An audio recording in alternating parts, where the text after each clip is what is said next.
Bueno, síndrome nefrítico agudo. Antes de repasar el síndrome nefrítico, tenemos que recordar de qué se trata el glomérulo.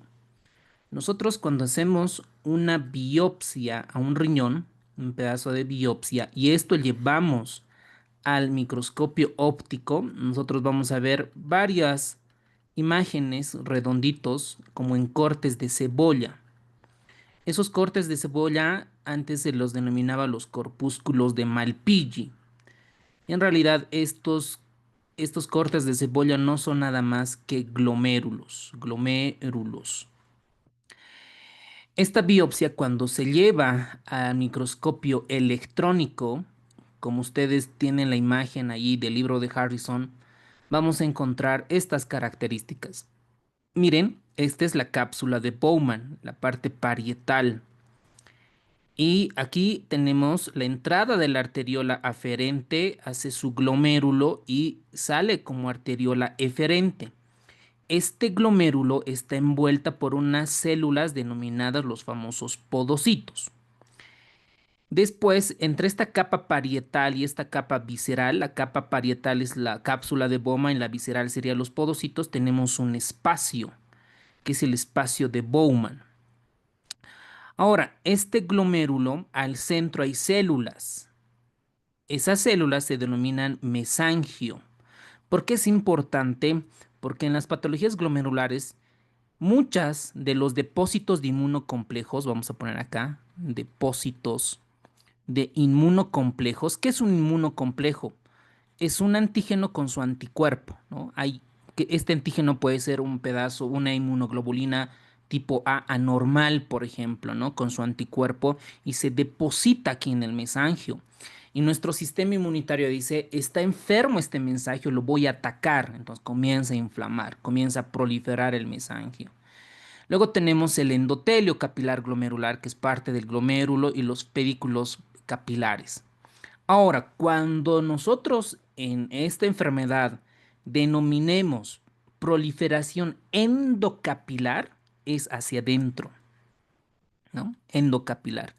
Cuando diga proliferación extracapilar, extra, voy a cambiar de color, va a ser en esta parte, en todo este espacio de Bowman, extracapilar. Y esta puede formar semilunas, miren, como una media luna en casos severos. Toda esta proliferación. Entonces, es importante ver qué es proliferación endocapilar, qué es proliferación mesangial, glomerulopatías mesangio-proliferativas existen, o patologías con formación de semilunas. Entonces, yo les sugiero que en su resumen vayan realizando un cuadradito donde esté, ¿no? Aquí un esquema, a ver, permítame, un esquema donde vayan a mostrar, por ejemplo, acá por enfermedades. Acá pueden poner las enfermedades, por ejemplo, las glomerulopatías post-estreptocócicas o post-infecciosas. Aquí estará las glomerulopatías por endocarditis subaguda, la nefropatía lúpica y así, ¿no? Y en este lado, en este costado, van a poner etiología, manifestación clínica. Y aquí clave es el laboratorio complemento C3, C4. Y aquí pueden poner diagnóstico y tratamiento. Así, al final van a tener un resumen completo de lo que es un síndrome nefrítico. Esto les va a ayudar. En el curso intensivo de fin de año, en diciembre, enero, vamos a explicar, yo lo voy a realizar esta tabla, pero ustedes sería genial que ya lo tengan antes para poder ir repasando. ¿Ok? Ahora, ¿qué más tenemos que recordar esto? Dentro de las causas, todo va a ir relacionado muchas veces a la parte de eh, condiciones genéticas, que no es tan frecuente. Estas condiciones genéticas, miren esta imagen. Miren esta imagen del libro de Harrison. Tenemos proliferación extracapilar, y en el espacio, proliferación endocapilar y lesión de la membrana basal. Tres eh, clases de fisiopatología en el glomérulo. Estas lesiones, ya sea en la membrana basal, por ejemplo, puede ser por anticuerpos directos. Hay una enfermedad que se denomina la enfermedad del síndrome de Good-Pasteur, que es los mismos anticuerpos, nuestras propias defensas, van a ir a atracar a la membrana basal, tanto la membrana basal del glomérulo y la membrana basal de los pulmones. ¿Ok? Ahora, un ejemplo de proliferación endocapilar es característico de la posinfecciosa, la postestreptocócica, es el gran ejemplo. Y la extracapilar, las membranoproliferativas. Miren, toda esta lesión puede ser por depósitos de inmunocomplejos, por activación de citocinas, quimiosinas, citocinas, y todo lo que es mediadas por los linfocitos de Helper 1 y 2. Cuando uno hace biopsia, hace microscopio electrónico, esto es lo que vamos a encontrar, un patrón con tinción lineal con depósitos de IgG o tinción protuberante con predominio de la IgG. Esto es inmunofluorescencia. Inmunofluorescencia. Miren este esquema bonito. Miren, ustedes acá está la membrana basal, todo lo que es de rosado. Ahí tenemos el endotelio. Puede haber depósitos subendoteliales o depósitos subepiteliales. Entonces, cuando les digan, escuchen depósito subepitelial, significa que están por debajo de los podocitos. Esto es en la parte visceral del glomérulo. ¿Ok? Ahora, dentro de la parte genética, nosotros tenemos que recordar que hay mutaciones de genes, como por ejemplo mutación de la nefrina, mutaciones de la podocina, mutación del colágeno tipo 4. Miren, esta mutación, alteración genética del colágeno tipo 4, va a generar el síndrome de Alport. Y así, varias mutaciones pueden alterar este glomérulo. Después tenemos condiciones infecciosas, ya sea por bacterias o virus. Condiciones tóxicas que pueden proliferar al glomérulo. Condiciones autoinmunes y enfermedades idiopáticas. Ahora, nosotros cuando vemos el daño inmunológico, puede ser por depósitos inmunocomplejos circulantes ya preformados. Estos, anótense en su resumen, cuando existen, se depositan en la membrana basal glomerular, estos circulantes preformados preferentemente se depositan a nivel subendotelial. Entonces vamos a poner acá, si es subendotelial, circulantes preformados, depósitos de inmunocomplejos que son circulantes preformados. ¿Ok? Ahora, tenemos la formación in situ, es decir, recién estos inmunocomplejos se van a formar dentro del glomérulo. Por ejemplo, los anticuerpos que reconocen el antígeno y atrapado en la membrana subepitelial. Ahí existen mecanismos celulares por activación de los receptores tipo Toll-like que van a activar las quimiosinas y citocinas y otras mediadas por proteasas, citocinas y radicales libres que van a inflamar este glomérulo. ¿Ok? Entonces, cuando se enferma el glomérulo, puede manifestarse por la parte aguda, por la parte subaguda y por la parte crónica. Si es agudo, casi siempre va a ser síndrome nefrítico. Y para que sea síndrome nefrótico necesita un poquito más de tiempo para que se pueda destruir el glomérulo y esta se puede manifestar como síndromes nefróticos. Entonces es importante, este glomérulo, ustedes recuerden que dentro de este está la sangre y la sangre tiene plasma y ese plasma se va a filtrar más o menos entre 120 y 180 litros de agua plasmática al día en 24 horas. Esto ya ha sido preguntado como tema de fisiología renal en ciencias básicas. Entonces, hoy vamos a ver el síndrome nefrítico, mañana el síndrome nefrótico. ¿De qué se caracteriza? ¿Cuál es su clínica importante? Es la hematuria. La hematuria. Ustedes saben que la hematuria puede ser de origen, o sea, hematuria alta y hematuria baja dentro del sistema renal. Esta hematuria va a formar cilindros de glóbulos rojos. Esto, ¿dónde lo vamos a ver? En el examen general de orina y en el sedimento urinario. Por eso vamos a ver. Ahora, esta hematuria a veces en ciertas enfermedades suele ser macroscópica. Por ejemplo, cuando viene un paciente que me dice, mi hijito está orinando tipo Coca-Cola, está orinando sangre. Entonces es una hematuria macroscópica.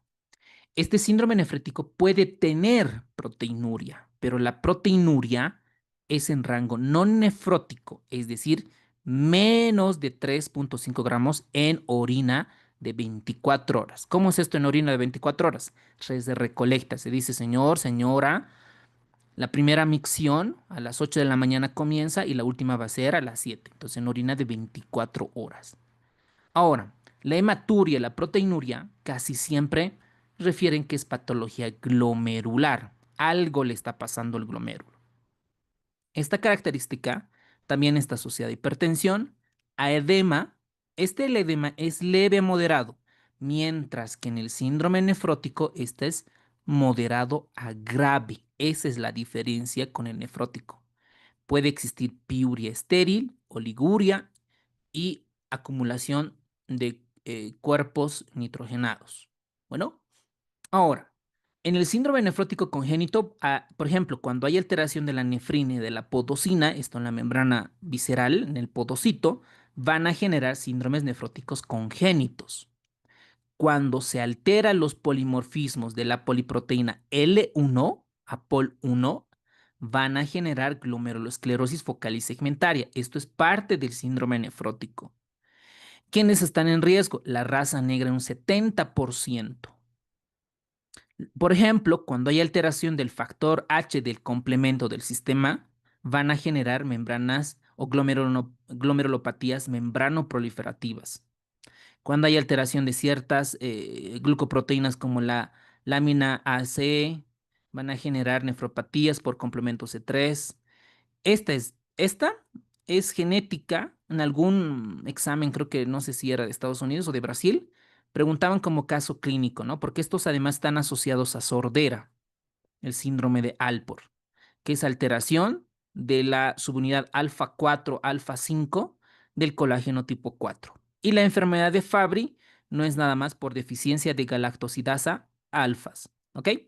Esta parte genética, yo creo que para los que están yendo para un puesto es importante, porque son enfermedades no tan frecuentes en nuestro medio. Estos pacientes también factores de riesgo que pueden empeorar las glomerulopatías como hipertensión, diabetes e infecciones. También existe autoinmunidad, ¿no? Recordemos que ciertos inmunocomplejos se pueden depositar en la parte del glomérulo, del mesangio o de la parte extracapilar. Ahora, miren toda la fisiopatología. Esta es mediada por citocinas y quimiosinas. ¿Qué es lo que pasa? Estos receptores tipo TOL, por alguna razón, activan depósitos de inmunocomplejos.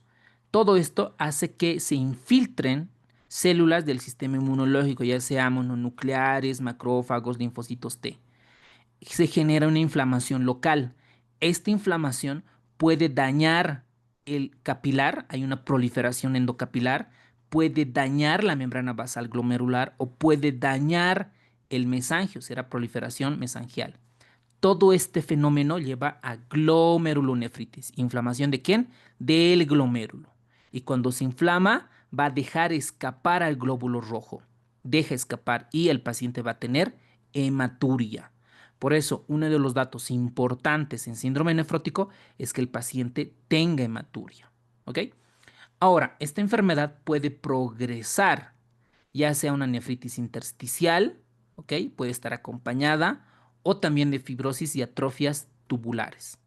El paciente que tiene como su primera manifestación hematuria, proteinuria en rango no nefrótico, menos de 3, algunos libros menos de 3,5, y piuria estéril. La hematuria, normalmente, cuando es microscópica, no la puede ver el paciente. A eso se denomina hematuria asintomática, está orinando sangre. Entonces, si nosotros pedimos un sedimento urinario y vemos al microscopio, vamos a contar 3 glóbulos rojos por campo. ¿Ok? Por ejemplo, además de esta hematuria, vamos a ver cilindros eritrocitarios o dismórficos que nos van a decir que el paciente tiene glomerulonefritis, que la hematuria es de origen alto, es decir, del glomérulo.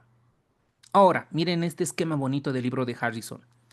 Cuando uno pide un estudio de orina, vamos a buscar las características en cuanto a la albúmina en orina de 24 horas, la relación entre albúmina y la creatinina, la proteinuria en tira colorimétrica y la proteinuria en orina de 24 horas. Normalmente, fisiológicamente, la albúmina en orina de 24 horas debería estar de 8 a 10 miligramos, nada más. La relación menos de 30, esta ayer ya la vimos. En la tira colorimétrica negativo proteínas y en orina de 24 horas menos de 150 miligramos en orina de 24 horas. Esto dato es lo normal, lo que deberíamos de saber, ¿ok? ¿Cuándo es microalbuminuria? De 30 a 300 y proteinuria franca, más de 300 miligramos en orina de 24 horas. Lo mismo con otras relaciones. Por ejemplo, proteinuria en orina de 24 horas, más de 150 miligramos en orina de 24 horas. ¿Ok? Ahora, estas proteinurias se puede clasificar en diferentes formas. Por ejemplo, proteinuria sostenida es de 1 mayor a 1 o 2 gramos en orina de 24 horas, que esta básicamente nos traduce que el paciente tiene algún tipo de glomerulopatía. Por algo está enfermo el glomérulo y está dejando escapar proteínas. Puede haber proteína transitoria, por ejemplo, menos de 1 gramo en orina de 24 horas, y esto es frecuente en las personas que hacen mucho ejercicio y pueden eliminar proteínas. Por eso es transitoria funcional. La ortostática se presenta solo con la bipedestación, solo cuando la persona está en bipedestación, elimina proteínas. Hay proteinurias aisladas, proteinurias no selectivas y proteinurias selectivas, por ejemplo, cuando elimina solo albúmina. Para cada una de estas tienen diferentes enfermedades. Ahora, la piuria normalmente puede deberse a glomerulonefritis postestreptocócica o las membrano proliferativas. Esto significa que hay leucocitos, glóbulos blancos en la orina, pero que no hay infección. Esto no se debe a virus y bacterias, pero se está eliminando leucocitos. Por eso se denomina piuria estéril, ¿ok? Entonces, toda esta enfermedad del glomérulo se puede traducir, puede representarse clínicamente como un síndrome nefrítico agudo, síndromes renal pulmón o riñón pulmón, síndromes nefróticos, síndromes de membrana basal, síndromes vasculares glomerulares, aquí están las famosas vasculitis que lo vamos a ver en reuma, y las enfermedades infecciosas. Hoy vamos a ver nefrítico agudo y mañana nefrótico, ¿ok? La mayoría de estos van a necesitar biopsia renal, ¿ok? Y algunas enfermedades no lo necesitan porque tienen buen pronóstico. Cuando se inflama el glomérulo, nosotros vamos a dibujarnos acá todo el glomérulo cuando se inflama por alguna razón. Ustedes saben que acá, en todo este espacio, va a tener carga negativa. La albúmina, ¿no? La albúmina, esta tiene carga negativa, normalmente, fisiológicamente. Cuando se enferma este glomérulo, pierde esta carga negativa. Por lo tanto, ya no repelen, ya no se alejan esta proteína. Entonces, esta albúmina sale y se va a manifestar como proteinuria. Además, por esta hipercelularidad y contracción del mesangio, va a alterar toda esta permeabilidad. Y esta alteración de la permeabilidad del glomérulo va a generarnos proteinuria. Cuando hay daño capilar, genera hematuria. Cuando hay hipercelularidad, contracción del mesangio, el paciente tiene tendencia a la oliguria y retención de cuerpos nitrogenados denominados azoemias. Entonces, este paciente, en el síndrome nefrítico, cuando hay glomérulo dañado, el edema, miren esto, el edema es por retención de sodio y agua, el edema. Ya, gracias, Mientras, Toby. Gracias. Ya, gracias. Mil gracias. a ver quién es.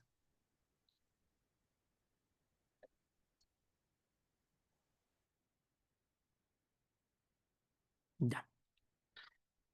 ¿Dónde estábamos? El edema en síndrome nefrítico o es por la retención de sodio y agua en síndrome nefrítico. el edema en síndrome nefrótico es por hipoalbuminemia. Es diferente a la fisiopatología. ¿Ok? Muy bien. Ahora, este síndrome nefrítico agudo tiene proteinuria y rango no nefrótico. Tiene hematuria. Esta es la semiología clave. Está asociada a hipertensión. La hipertensión en síndrome nefrítico es por retención de agua y retención de sodio. ¿Ok? El incremento de la concentración de la creatinina puede estar acompañado, obviamente, de la disminución de la tasa de filtrado glomerular. Bueno, vamos a una de las causas del síndrome nefrítico, que esto es frecuente en nefropediatría. Para todos los que van a ser pediatras, van a ver estos pacientes porque la familia, la mamá dice que mi hijito o mi hijita está orinando sangre. Está orinando sangre. Y vamos a hablar de la enfermedad post-estreptocócica o post-infecciosa. Miren, ¿qué es lo que pasa en la imagen? Esta es el podocito. Miren, el podocito. Tiene sus prolongaciones primarias, secundarias, que envuelve al glomérulo. Y esto, el glomérulo, ustedes saben que esta línea celeste es la membrana basal. Y cuando del estreptococo presentan sus antígenos y se depositan en el glomérulo, hay una reacción inmunológica. Este depósito va a ser subendotelial. ¿Ok? Miren, aquí tenemos el endotelio y por debajo están los depósitos subendoteliales.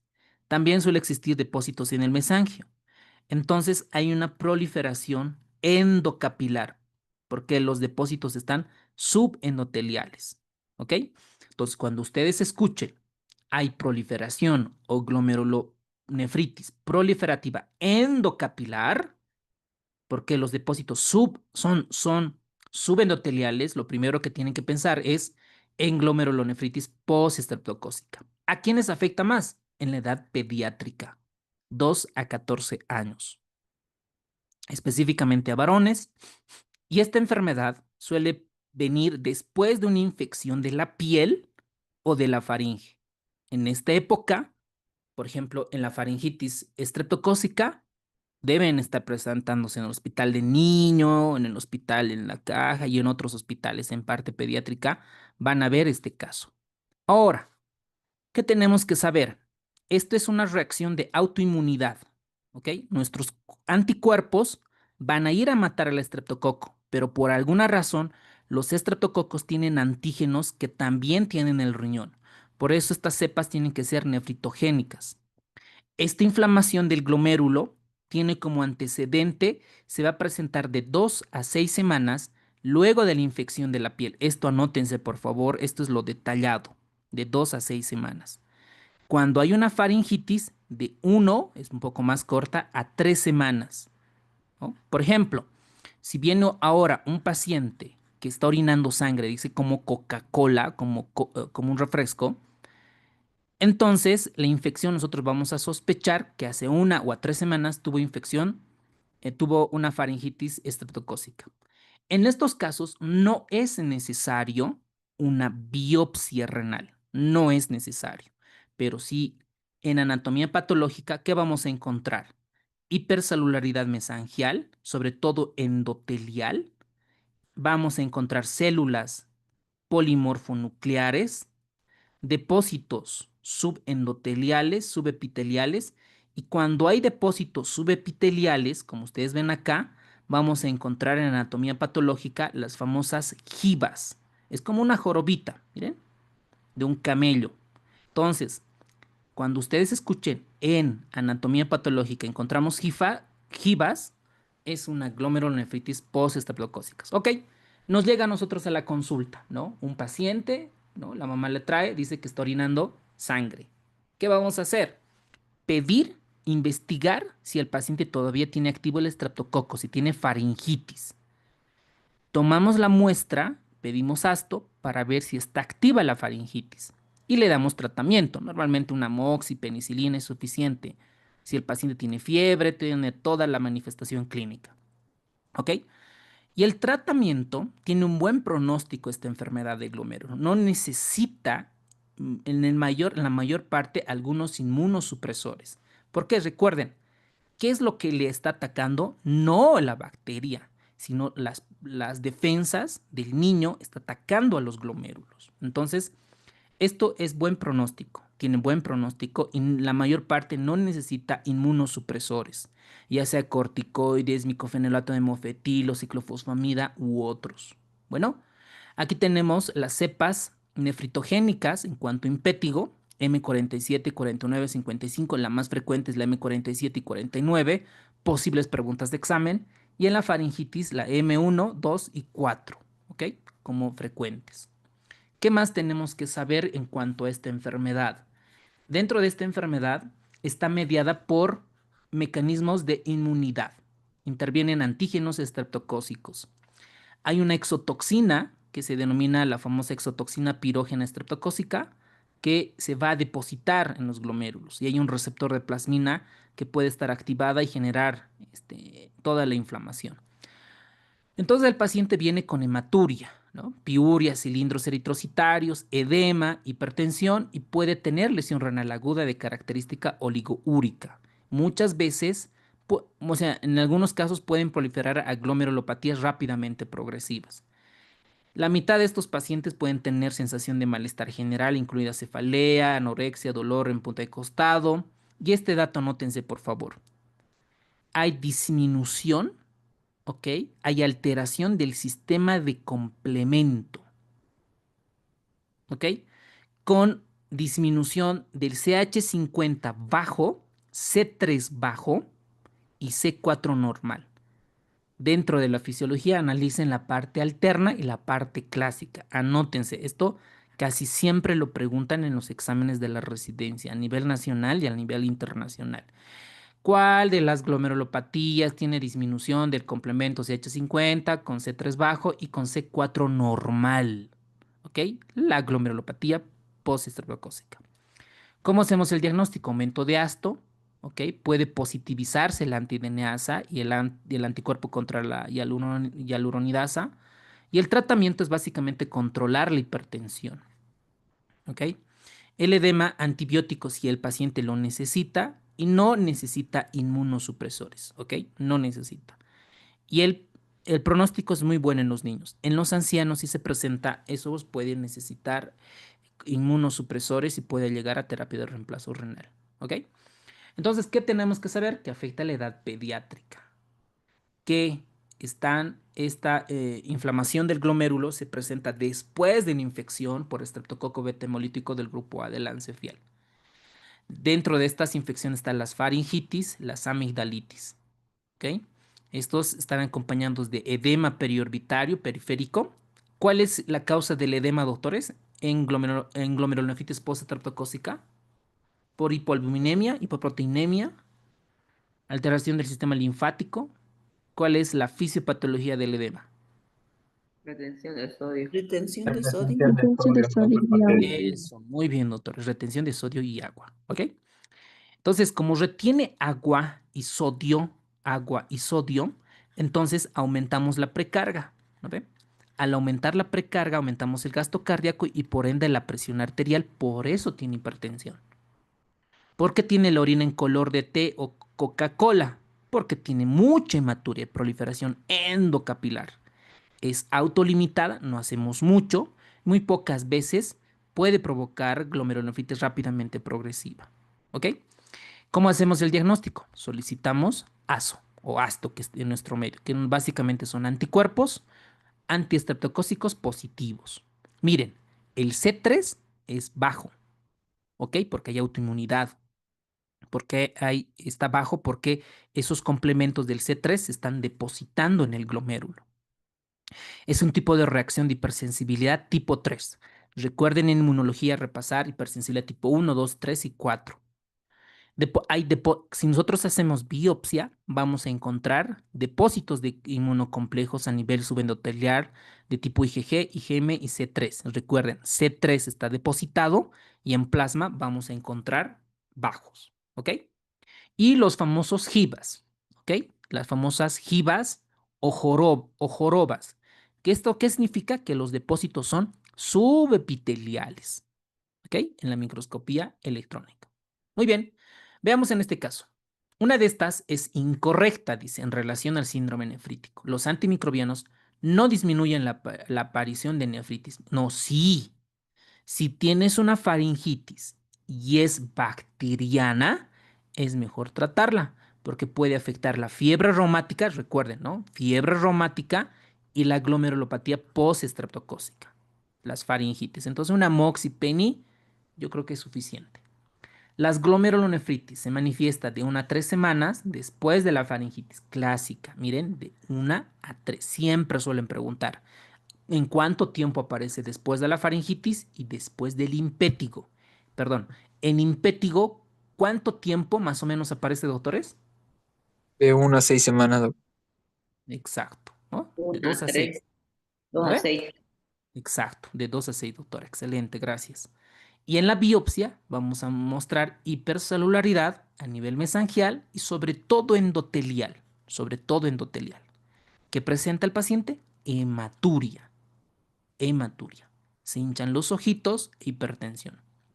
El diagnóstico, miren, dice acá, el diagnóstico de glomerulonefritis se requiere biopsia. No necesitamos biopsia y no necesita inmunosupresores. ¿Ok? Tiene un buen pronóstico. Perfecto. 20 segundos para cada pregunta, por favor, para retroalimentar, que siempre que ustedes lean, estudien, siempre repasen con preguntas. Es clave para que en su memoria pueda establecerse. ¿Ok? 20 segundos, por favor.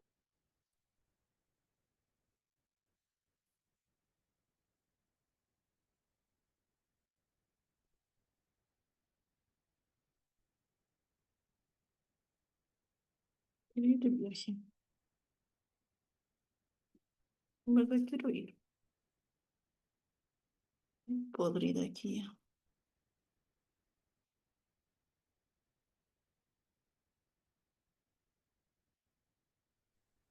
Sus micrófonos. No.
¿Puedo ver un ratito, doctor, por favor, a la pregunta anterior, a la respuesta?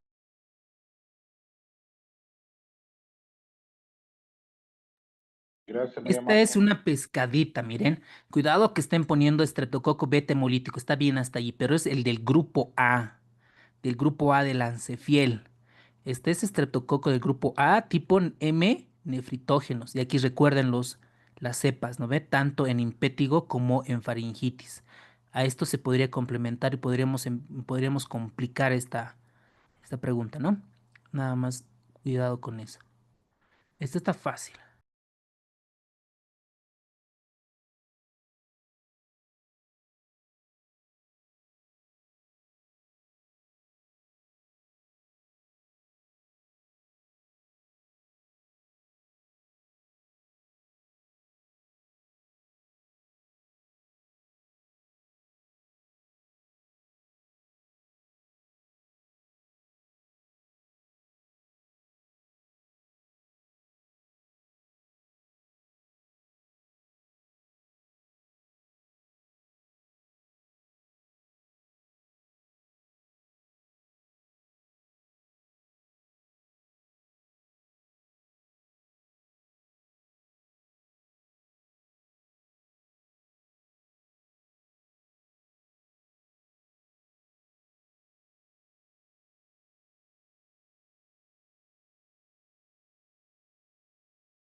Esto para retroalimentar. Dentro del diagnóstico no necesitamos biopsia. ¿Ve? Necesitamos demostrar que el paciente tenga síndrome nefrítico e infección. Pero hay uno de los anticuerpos, esto es novedoso, que han demostrado que el anti-DNA tipo B es el más sensible, mucho mejor que demostrar en cuanto al síndrome nefrótico y demostrar que el paciente tenga ASO elevado. ¿Ok? Nada más ahí como aporte complementar. Esta está fácil. ¿Cuál es la alteración del complemento más típica en postestreptocócica?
Muy bien, vamos a otra glomerulopatía que en el libro de Harrison estamos yendo por orden.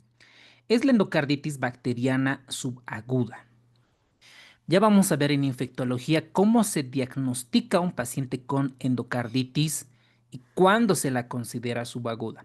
Cuando veamos esta parte vamos a decir, que la endocarditis subaguda tiene como complicación una glomerulopatía. ¿En quiénes pasa esto? En pacientes que no han recibido tratamiento para la endocarditis bacteriana. ¿Por qué? Porque es subagudo, no da una manifestación clínica florida.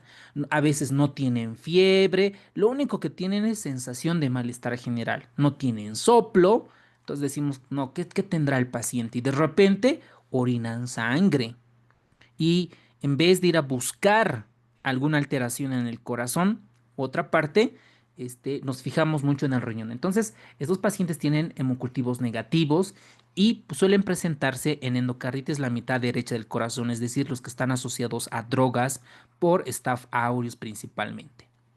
Ahora, cuando sucede la endocarditis bacteriana subaguda, hay como 10 a 14 días, como ustedes verán, 2 semanas, que se produce inmunocomplejos. Entonces entiendan siempre el por qué y el de cómo, ¿no ve? En postestreptocócica hay anticuerpos que atacan al glomérulo. Acá no, no es el anticuerpo. Lo que pasa es que hay depósitos de inmunocomplejos y recién reacciona el sistema inmunológico.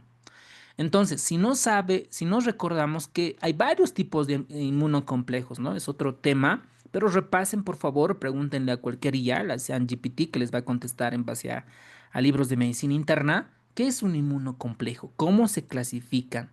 ¿En qué enfermedades frecuentes? Sobre todo en el lupus, por ejemplo.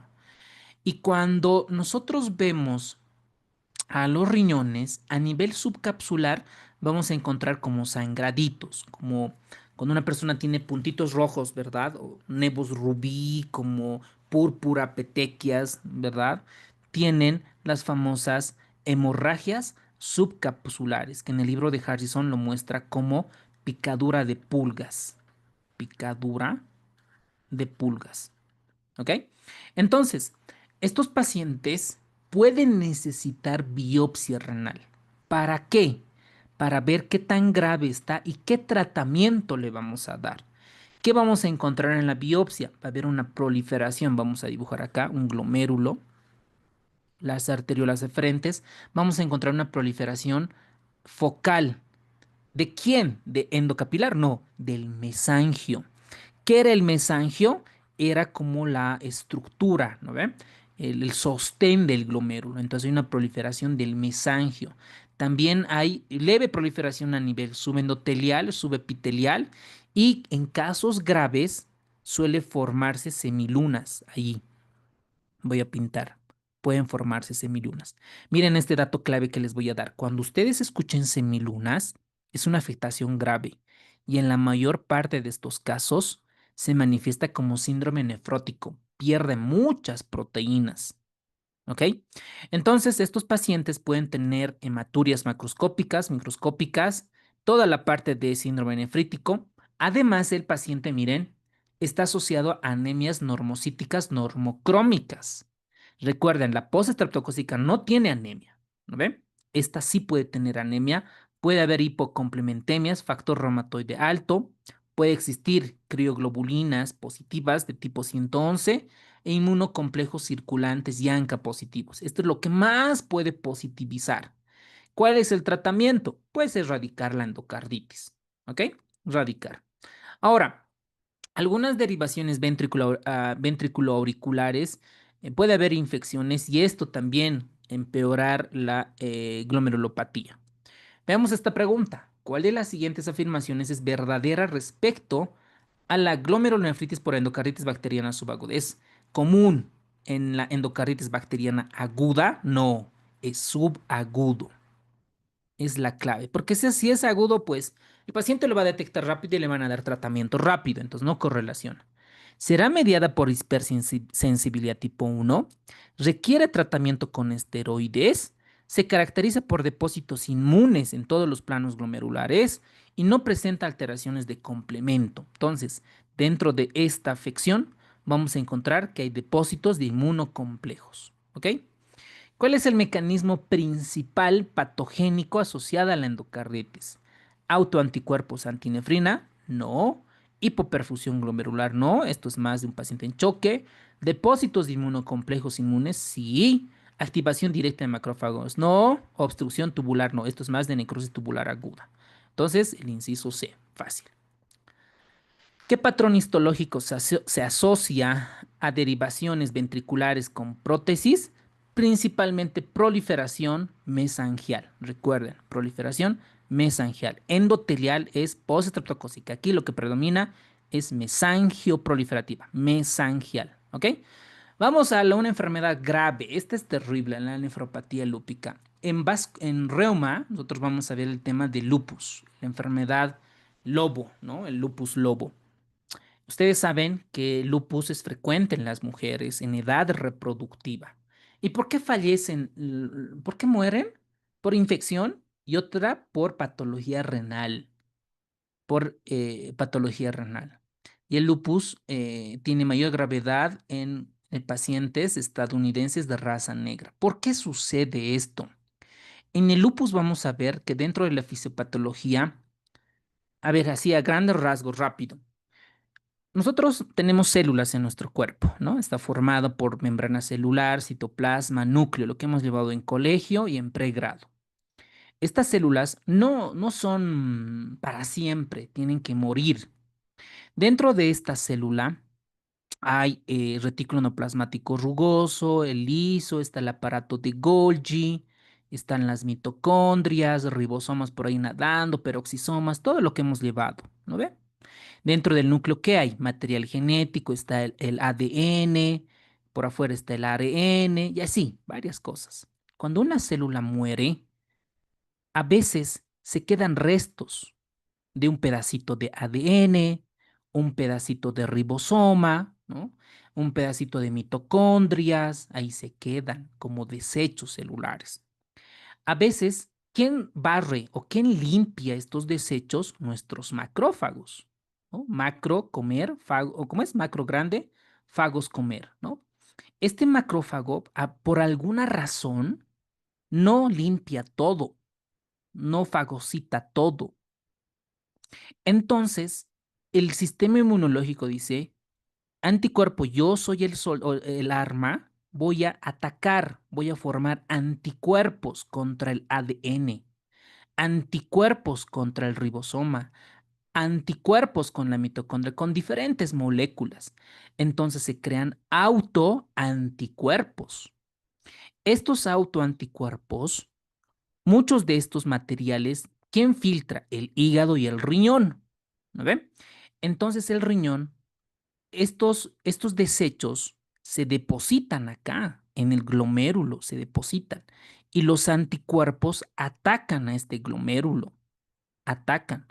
Y ¿no? Toda esta fisiopatología va a inflamar al glomérulo y se crea nefropatía lúpica. En el lupus, ¿qué es lo que pasa? Los anticuerpos atacan a todas estas partes de nuestro cuerpo, al ADN, al ribosoma y otros dianas. Entonces, cuando se van a unir estos anticuerpos con su antígeno, estos son los inmunocomplejos o los complejos inmunitarios que dice el libro de Harrison. Estos inmunocomplejos pueden depositarse en el riñón o se pueden formar in situ, acá mismo. Entonces, cuando se depositan acá, ufa, todo nuestro sistema inmunológico ataca, se activa el complemento, hay infiltración de leucocitos, factores procoagulantes y se inflama el glomérulo. Y como se inflama el glomérulo, el paciente tiene hematuria, proteinuria. Entonces, ¿cómo nosotros nos vamos a dar cuenta que el paciente tiene nefropatía lúpica? Porque el paciente ya tiene lupus, ya fue con el reuma y le diagnosticó lupus. Entonces, ¿qué vamos a tener? Positividad para o contra el ADN de doble cadena, ¿ok? Hipocomplementemia. Estos correlacionan cuando hay una exacerbación, cuando hay actividad de la nefropatía lúpica. Y esto, recuerden, doctores, sí o sí necesita biopsia.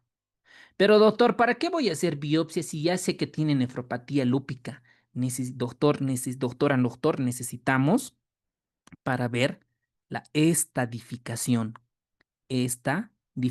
para ver en qué etapa está o qué tipo de nefropatía lúpica tiene.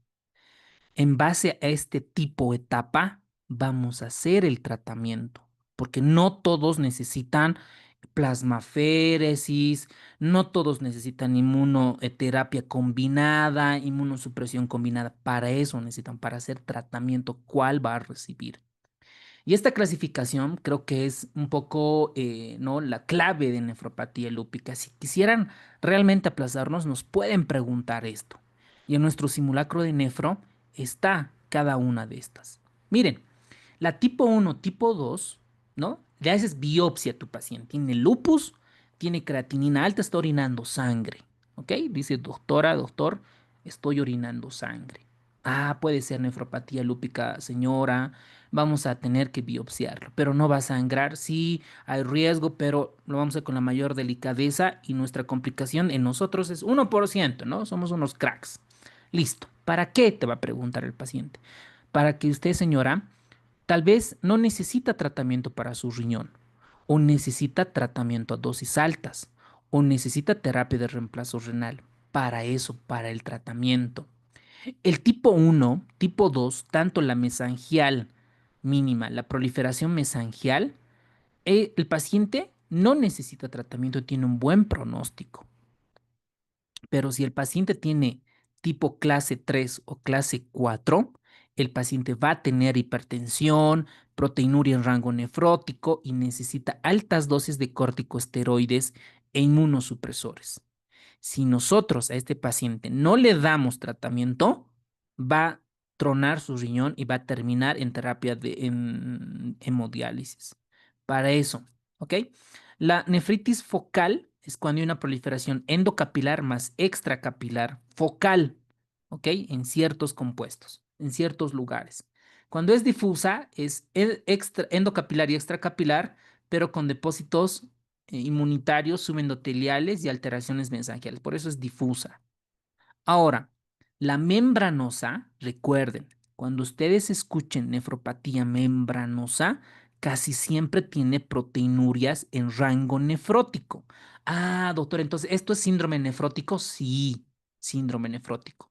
Cuando ustedes les pregunten la nefropatía lúpica, ¿cómo se manifiesta con nefrítico nefrótico? Con los dos puede manifestarse. ¿Ok? Entonces, la nefropatía membranosa principalmente es depósito subendotelial, ¿ok? Con proliferaciones mixtas. Y esto genera síndromes nefróticos. ¿Cuál es el riesgo? Esto es pregunta de examen. Bueno, posible pregunta de examen.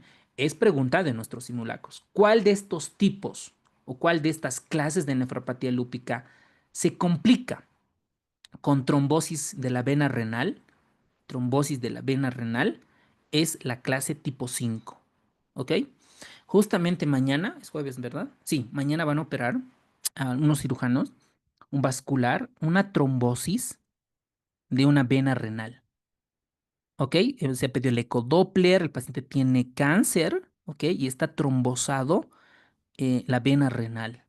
Entonces mañana va a venir el vascular y dice que el trombo se extiende en la vena. Hay un pedazo de trombo también en la vena cava inferior, ¿ok? En una paciente con lupus. Entonces es característico, ¿no? Entonces uno piensa que es una nefropatía es de tipo membranosa y obviamente está con tratamiento inmunosupresor y corticoides, ¿vale? Cuando el lupus está avanzado, la persona lo dejó pasar mucho tiempo, los riñones están muy afectados, ya están cicatrizados. Entonces, como ya hay mucha cicatriz, no conviene pues biopsiar porque vamos a ver solo cicatriz. Entonces, estos pacientes terminan en hemodiálisis y esta hemodiálisis pues es un peor pronóstico, ¿no? No va a vivir tantos años. Y alguien se preguntará, ¿cómo va el trasplante? ¿No? No les va tan bien con trasplante renal cuando es una nefropatía diabética o hipertensiva, ¿no? Por la misma enfermedad. Entonces, tipo 1, tipo 2 no requiere tratamiento. Tipo 3, tipo 4 necesitan corticoides e inmunosupresores. Tipo 5, corticoides más inmunosupresores. Y el tipo 6 necesita diálisis o trasplante. ¿Ok? Muy bien. ¿Cuál es el hallazgo clínico más frecuente de la nefropatía lúpica? Proteínas. ¿Ok? Pierde mucha proteína. ¿Qué marcador serológico se correlaciona con daño renal? El anti-DNA. ¿Ok? De doble cadena. El anti-DNA de doble cadena y C3, C4 bajo. ¿Qué clase de inmunosupresor requiere?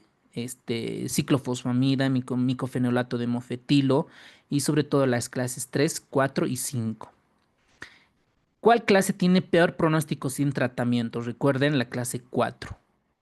¿Qué clase hay de riesgo de trombosis venosa renal? Ya, ustedes pueden responder. ¿Cuál es? ¿Qué clase se complica con trombosis de la vena renal?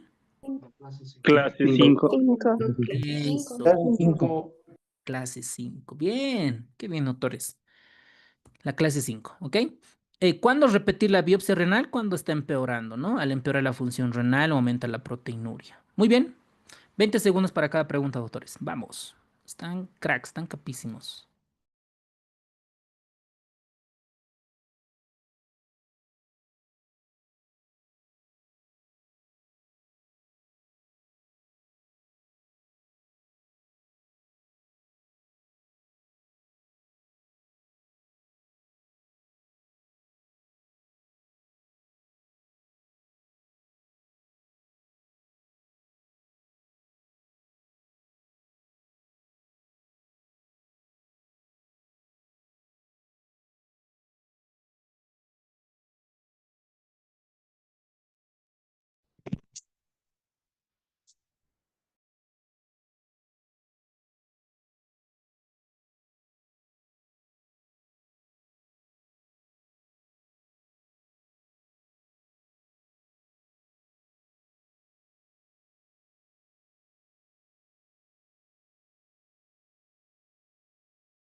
Ahí anoten al ladito C3, C4 bajos.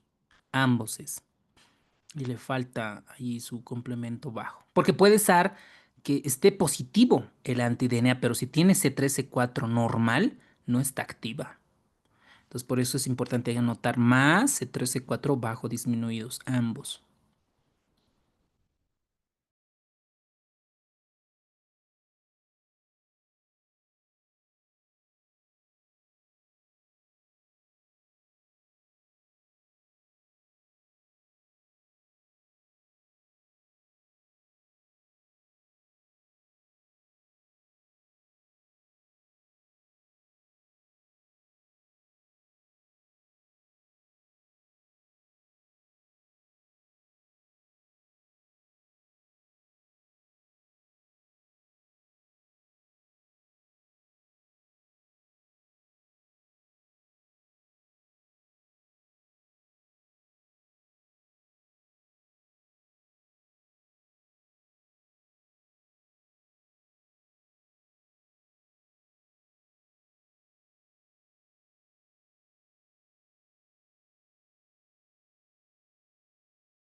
Muy bien, vámonos ahora a inflamación del glomérulo por anticuerpos de la membrana basal. Esta enfermedad nunca la vi, solo por libro nomás, por parte teórica. Y después las demás, casi siempre, bueno, siempre hay algún caso.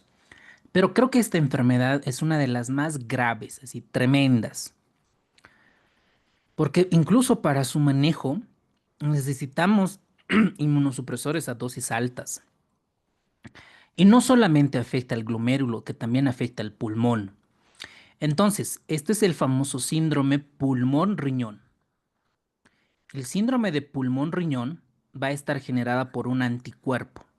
Va a atacar tanto al glomérulo como al pulmón. Específicamente, ¿a quién? A la membrana basal. Membrana basal. ¿De quién? Del glomérulo y del, ¿cómo sería aquí? Del capilar glomerular, ¿no? Entonces, si ataca acá al capilar glomerular, hay una capilaritis pulmonar, va a tener hemorragia alveolar. ¿Y el paciente qué va a tener? Hemoptisis, hemorragias pulmonares. Y si este anticuerpo ataca a la membrana basal del glomérulo, va a perder sangre, va a tener hematuria. Entonces este paciente comienza a sangrar por vía respiratoria y por vía renal. Y esto es el famoso síndrome de Goodpasture. Entonces, si nosotros vemos la membrana basal, está formada principalmente por colágeno tipo 4. Si queremos ser un poco más específicos, va a atacar al dominio alfa 3 o A3 NC1, que son básicamente aminoácidos de esta posición. Alfa 3, acuérdense por favor. Alfa 3, dominio alfa 3 o A3 del colágeno tipo 4. Esto implica una alteración en su forma cuaternaria del hexámero. No es necesario que memoricen, pero al menos A3 alfa 3 del colágeno tipo 4. Ahora, esta patología, esta enfermedad, pueden ser secuestrados en este colágeno tipo 4 que pueden exacerbarse por infección, tabaquismo y otras cuestiones. ¿Quiénes son los más afectados? Los varones jóvenes entre los 30 años. ¿Ok? Y hay otro pico, ¿no? 30 años y hay otro pico entre el hombre y la mujer entre los 60 y 70 años. Esos dos picos como en la enfermedad inflamatoria intestinal. El paciente puede tener sangrados, hemoptisis, descenso de la hemoglobina. ¿Por qué tiene? Porque está sangrando. Puede tener fiebre, disnea hematuria y esto tiene un pronóstico sombrío. ¿Quién va a pensar? A ver, un paciente que llega con sangrado, solo hemoptisis, pensará uno tuberculosis, pensará cáncer pulmonar, cáncer de vía respiratoria, lo primero, ¿no ve? Lo más frecuente. Y de repente a alguien se le ocurre pedir sedimento urinario y ve hematuria microscópica. Entonces decimos necesita biopsia. ¿Qué vamos a encontrar en la biopsia renal? Necrosis focal o segmentaria, proliferación celular y formación de semilunas. Cuando es formación de semilunas, peor pronóstico y esto se puede manifestar con síndromes o proteinuria en rango nefrótico. Cuando estas semilunas se identifican más del 50%, tiene un peor pronóstico y el paciente necesita diálisis y necesita inmunosupresores. ¿Ok? Entonces, ¿qué vamos a pedir en laboratorio? Vamos a pedir anticuerpos antimembrana basal glomerular. ¿Ok? Específicamente con alfa 3 NS1 del colágeno tipo 4. ¿Ok? También se han identificado en síndromes paraneoplásicos. ¿Qué es un síndrome paraneoplásico? Por ejemplo, tenemos un paciente con cáncer de estómago y a veces pueden presentar sangrados, hemoptisis, hematurias dentro de un contexto como síndrome de Goodpasture en un paciente con cáncer de estómago, ¿no? Esos son los famosos síndromes paraneoplásicos. ¿Ok? Muy bien. 20 segunditos por cada pregunta.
Muy bien, doctores.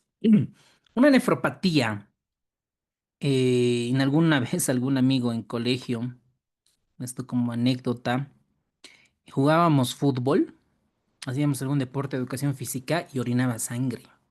Le decía, me han pateado, me han lastimado, no, pero le decía, no, no me han hecho nada. Y orinaba sangre. Entonces, pero obviamente no era una hematuria franca como de la glomerulonefritis postestreptocócica. Y esto probablemente ahora pienso y digo, tal vez ese señor o ese compañero que ya no lo veo ahora tenía una nefropatía por IgA. Y más o menos, esta nefropatía por IgA es una hematuria episódica. Es decir, no siempre está presente, ¿no? A momentos suele manifestarse. Está presente en los varones entre los 20 y 40 años.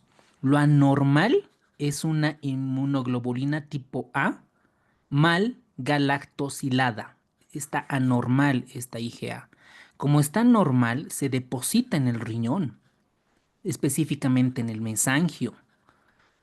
Entonces, algunas veces suele estar implicado una infección respiratoria alta. ¿Qué es lo bueno de esto? Es benigno, ¿no? Muy raras veces prolifera a una glomerulopatía rápidamente progresiva. Puede tener episodios recurrentes de hematuria macroscópica. Y la biopsia, que no necesita muchas veces, hay depósitos en inmunofluorescencia, hay depósitos de inmunoglobulina tipo A. Entonces, cuando esto persiste, básicamente es IECAS. Recuerden, para disminuir la presión intraglomerular y obviamente bajar la proteinuria. ¿Ok? En algunos casos, algunos estudios se han demostrado la amidalectomía o el aceite del omega 3 pescado corticoides cuando los pacientes no responden a los IECAS. Como su diagnóstico diferencial hay muchas, pero recuerden, está muy asociada, incluso se pueden confundir con la púrpura de Henoch-Schönlein. ¿Ok? Entonces, básicamente es eso. Entonces, miren, aquí está el mesangio, todo esto, y hay depósitos de inmunoglobulina tipo A en inmunofluorescencia.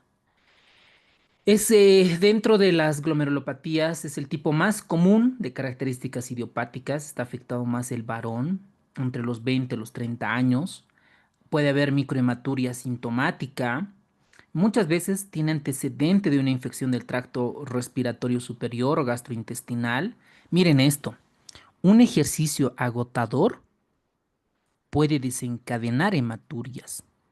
Y este es el dato, ¿no? Cada vez que hacíamos ejercicio, este cuate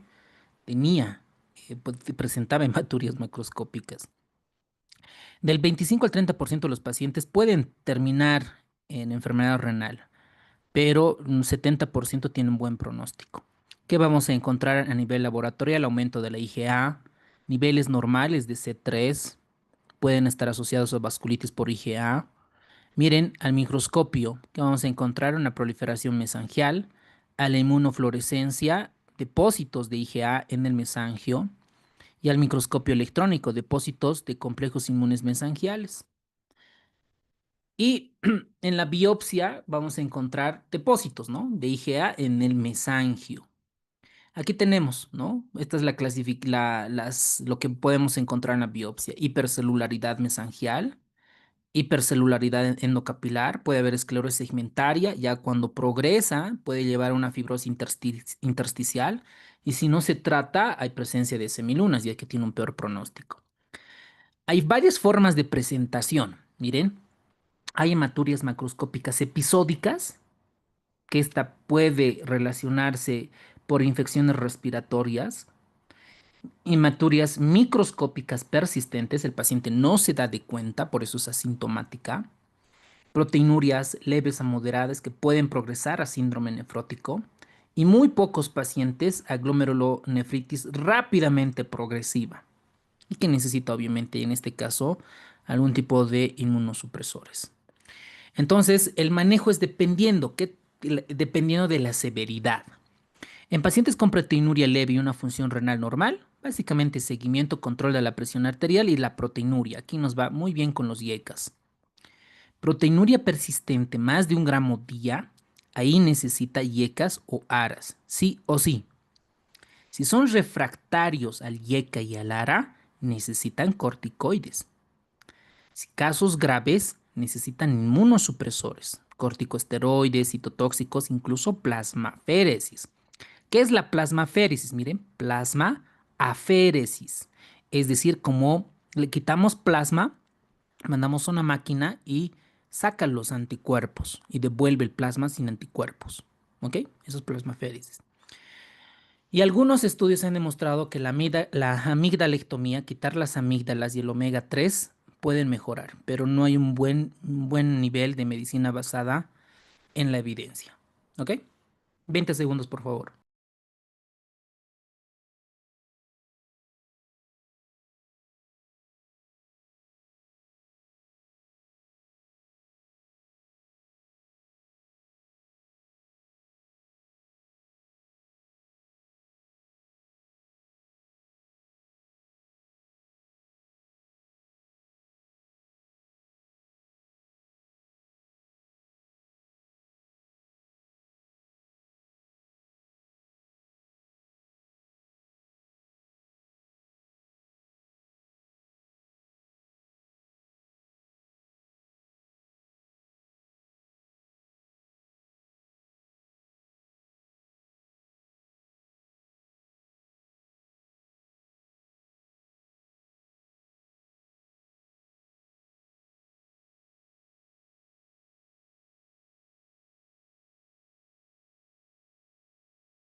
Muy bien, ya dos patologías más, con eso terminamos. En las vasculitis, vamos a ver el tema de reuma. Las vasculitis tienen muchas características y es uno de los temas que más me ha costado para la resi estudiarlas porque sus manifestaciones clínicas te pueden confundir, se solapan. Por ejemplo, de manera resumida es esta, los tres síndromes grandes que hacen que cuando se inflaman, ataca el riñón, hacen glomerulopatías pausinmunitarias. ¿Ok? ¿Qué significa pausinmunitarias? Que atacan casi todos los glomérulos. Vamos a tener la granulomatosis con polyangiitis. Esto antes, en mi época, se denominaba vasculitis de Wegener. Y ahora, pues simplemente es granulomatosis con polangiitis. ¿Qué tienen que recordar?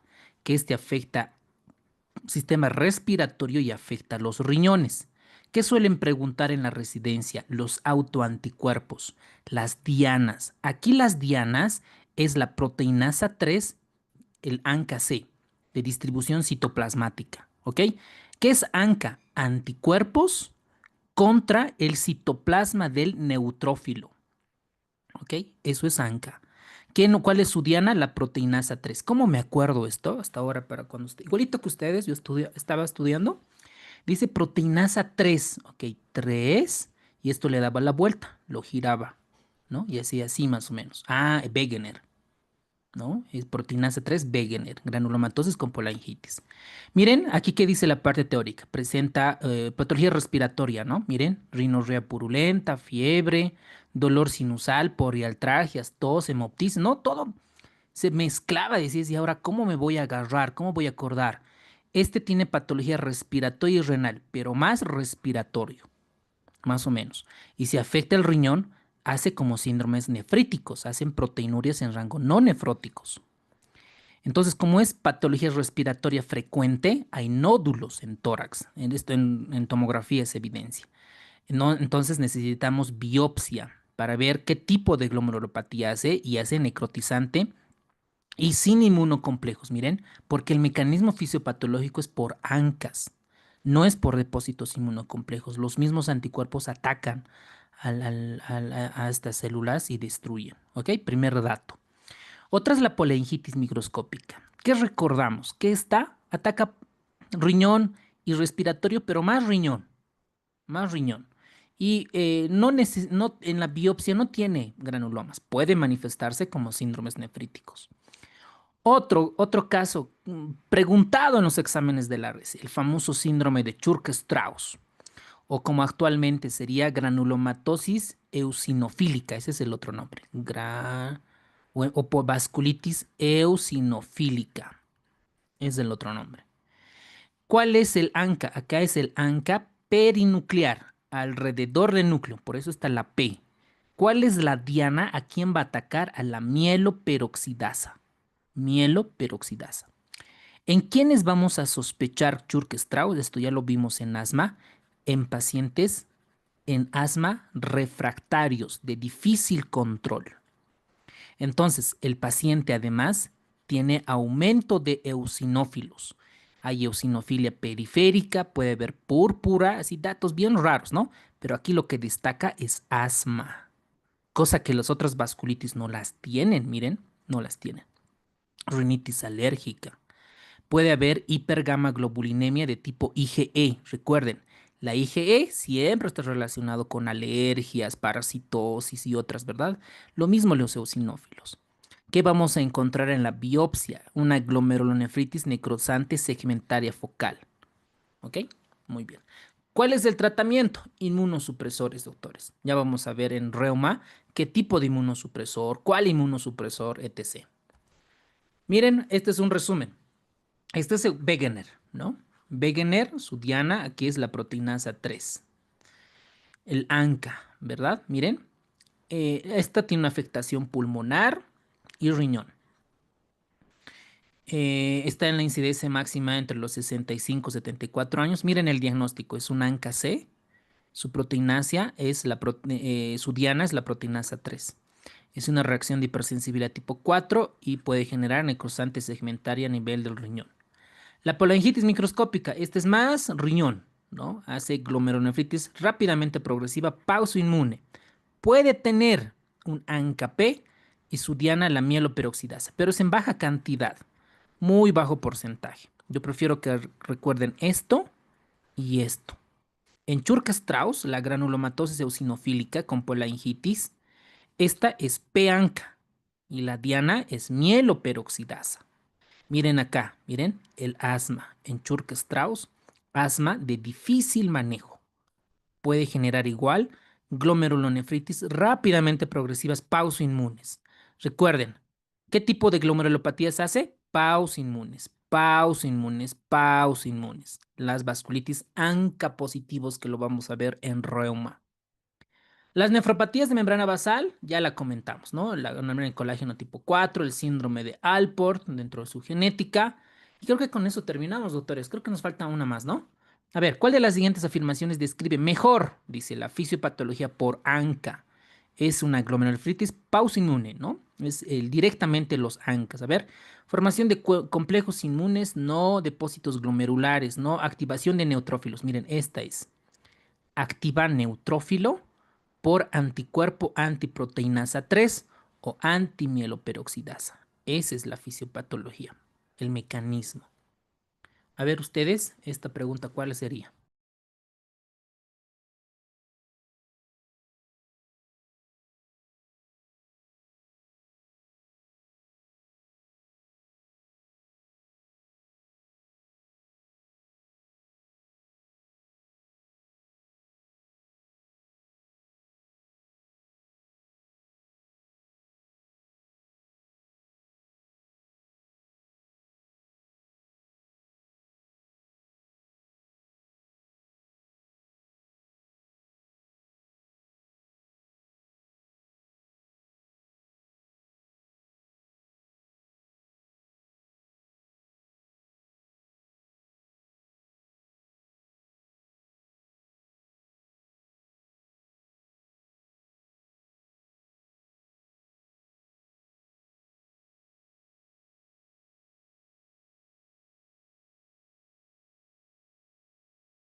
Bueno, vamos a ver la última. La glomerulonefritis membrana proliferativa. Estas ya son estilo nefrólogo, ¿no? Estilo con medicina interna en nefrología. Ya estas enfermedades de la verdad es que nunca las vi. Si llegamos a ver en pacientes ya con hemodiálisis, ¿no? Cuando el riñón ya está lastimado, cicatrizado. Pero ¿qué dice la parte teórica y relacionando con los exámenes de la residencia? Esta membrana proliferativa está mediada por inmunoglobulinas. Esa es la diferencia. Ya no son ANCAs, es inmunoglobulinas. Hay tres tipos. La tipo 1 es la más común y es idiopática. No sabemos por qué estas inmunoglobulinas se depositan en el riñón. También han descubierto en endocarditis bacteriana subaguda, en lupus, hepatitis C, recuerden C de crioglobulinemia mixta, hepatitis C, cáncer principalmente, ¿ok? Para el examen de la RESI, recuerden, la tipo, la más común, ¿cuál es de la membrana proliferativa mediada por inmunoglobulinas? La tipo 1, la idiopática. Como el doctor House decía, ¿no? De que somos unos idiotas porque no sabemos ver la causa, ¿ok? La idiopática. La tipo 2 también es idiopática y aquí vamos a encontrar que estas son depósitos densos mediadas por inmunoglobulinas. La tipo 3, la idiopática, netamente. Este tipo de glomerulopatías es hipocomplementémica y en la biopsia, por eso aquí está de rojo, esto suelen preguntar. ¿Qué se encuentra en la biopsia o un paciente con glomérulos donde se ve en rieles de vagoneta? Rieles de vagoneta es en la membrana proliferativa. Entonces, me busqué imágenes de biopsia. ¿Dónde está? Ahí está. Miren, este es el famoso en doble contorno o como lo llaman aquí en rieles de vagoneta. Estas son las cuatro características. Miren en esta imagen A donde se ve, ¿no? Un glomérulo casi normal, ¿no? Miren su membrana basal, visceral, ahí está los cortes, el corte de cebolla bonito. Esta ya tiene proliferación mesangial. Miren la C, donde ya se evidencia el doble contorno. Todo por la cicatrización. Y esto es por inmunofluorescencia. Entonces acá lo que vamos a encontrar es el famoso de doble contorno, como esta imagen en las membranoproliferativas. ¿Qué significa esto? En aspecto de rieles de tren, miren, una y dos. Y estos son hipocomplementémicas. Perdón, doctor, va a disculpar la interrupción. Hay un doctor José que está utilizando mi código. Esa es la única intervención que quisiera hacer. Mil disculpas. Ya, gracias, doctorita. Gracias. Entonces aquí la biopsia es en doble contorno, ¿ok? Seguramente en nuestros simulacros de nefro vamos a ver, ¿ok? ¿Qué vamos a encontrar en la biopsia? Doble contorno, aspecto en riel. La más común, la tipo 1. Ahora, ¿cómo se representan? En la tipo 1 pueden presentar proteinuria, pero en rango no nefrótico. O sea, en resumen, síndrome nefrítico, ¿ok? La tipo 3, básicamente vamos a encontrar disminución del complemento C3 principalmente. Y el tratamiento es IECAS para evitar la proteinuria y algunos casos inmunosupresores y plasmaféresis. Cuando es secundario algo, tratamos algo, ¿no? Si es hepatitis C, le damos tratamiento para eso. Si es crioglobulinemia mixta, vemos cuál tipo es y damos tratamiento. Entonces, dependiendo del tipo de glomerulopatía, realizamos el tratamiento. Aquí tenemos nuestro resumen. La glomerulonefritis proliferativa difusa, la característica es que puede presentarse como síndrome nefrítico, también como nefrótico. Podemos tener positividad para los anti de doble cadena y los ANAS. Y miren los depósitos inmunes, ¿no? C3, C1Q. Y las de reprogresión rápida, esta es grave.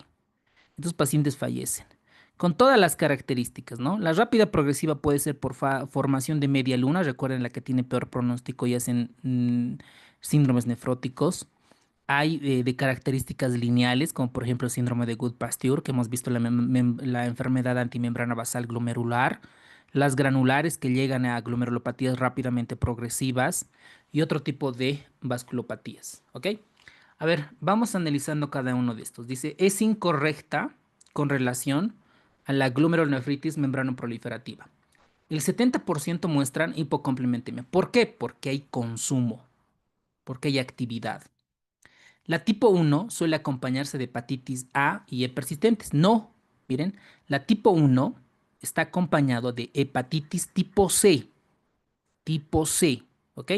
Entonces la C también indirectamente con la crioglobulinemia, no la hepatitis A ni la B, la tipo 1 nada más. En la tipo 2, recuerden, no hay nada de hepatitis, en la tipo 3 la idiopática. Entonces el inciso B no correlaciona. La tipo 1 presenta rieles de vagoneta o de tren o de vagoneta, etc. La tipo 2 presenta C3 reducido y síntoma inicial incluye proteinuria, hematuria y piuria en 30%, es decir, nefrítico, ¿no? Para hacer un resumen. Muy bien, doctores. 20 segundos.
Esta pregunta, corrijan, no es la hepatitis B, es la hepatitis C, ¿verdad? Tipo 1 dice. La tipo 1 está asociada a hepatitis C, crioglobulinemia. Aquí borren el inciso B, por favor. Yo me he confundido. Muy bien. Y la mesangioproliferativa. Esta es hiper rara, ¿no? Está asociada a expansión del mesangio, por eso dice mesangio. Esta característica puede llegar a enfermedad renal crónica, puede estar asociada a nefropatía por IgA, enfermedades infecciosas como Plasmodium falciparum, lúpica. Menos del 15% pueden desarrollar primarios y el tratamiento es YECA, inmunosupresores y citotóxicos. Y esto es una comparación que hace el libro de Harrison. Miren, la postestreptocócica es más nefrítico. Miren, 3 cruces le da la hematuria. La endocarditis igual, miren, puede presentar proteinuria y hematuria. ¿Qué podemos resaltar acá? Que la mayoría de estas enfermedades va a tener 3 cruces en cuanto a la hematuria, excepto de la membrana ¿cómo es? La enfermedad contra la membrana, contra la membrana basal glomerular. Después en daño vascular, recuerden, los daños vasculares están asociados a las vasculitis. ¿Cuáles? Wegener, Churg-Strauss, polangitis microscópica y la púrpura de Henoch. Ahora, este es un resumen, doctores. Con esto hemos terminado la clase. Aquí quise hacer un resumen en diciembre, enero. Voy a hacer una tabla y vamos a ir comparando, ¿no? Todas estas características.